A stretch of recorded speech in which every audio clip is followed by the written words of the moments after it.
ಅಲ್ಪನಿಂದ ಬಲವಾದ ಕಾರ್ಯಗಳನ್ನ ನಾನು ಗುಪ್ತ ಕಾಲದಲ್ಲಿ ಮಾಡುತ್ತೇನೆ. ಹಲ್ಲೆಲೂಯಾ. ಇಲ್ಲಿ ಗಮನಿಸಿರಿ, ದೇವರ ನಾಮ ಯಾವಾಗ ಮಹಿಮೆ ಪಡುತ್ತದೆ?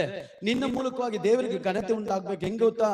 ನೀ ಪರ್ಫೆಕ್ಟ್ ಇದ್ದ ಅಂತ ಅಲ್ಲ, ನೀನು ಕೊರತೆಯಲ್ಲಿದ್ದಾಗ, ನೀ ಬಲಹೀನತೆಯಲ್ಲಿದ್ದಾಗ, ನಿನಗೆ ಓದಕ್ಕೆ ಬರದೇ ಇದ್ದಾಗ, ನಿನಗೆ ಬೈಬಲ್ ಗೊತ್ತಿಲ್ಲದೆ ಇದ್ದಾಗ, ನಿನಗೆ ಸತ್ಯ ಗೊತ್ತಿಲ್ಲದೆ ಇದ್ದಾಗ, ನೀನು ಏನ್ ಮಾಡ್ಬೇಕು ನಿನಗೆ ಗೊತ್ತಿಲ್ಲದ ಟೈಮಲ್ಲಿ ದೇವರು ನಿಮ್ಮನ್ನು ಕರೆದು ನಿನ್ನನ್ನು ಅಭಿಷೇಕಿಸಿ ವಾಕ್ಯವನ್ನು ಕೊಟ್ಟು ನಿನ್ನ ಮೂಲಕವಾಗಿ ದೇವರ ರಾಜ್ಯವನ್ನು ಕಟ್ಟಲ್ಪಡುವಾಗ ಆಗ ಜನರು ಹೇಳ್ತಾರೆ, ಈ ಕಾರ್ಯ ದೇವರೇ ಮಾಡಿದರು. ನಂಬುವವರು ಮಾತ್ರ ಜೋರಾಗಿ ಕೈಗಳ ತಟ್ಟಿ ಹೇಳೋಣ.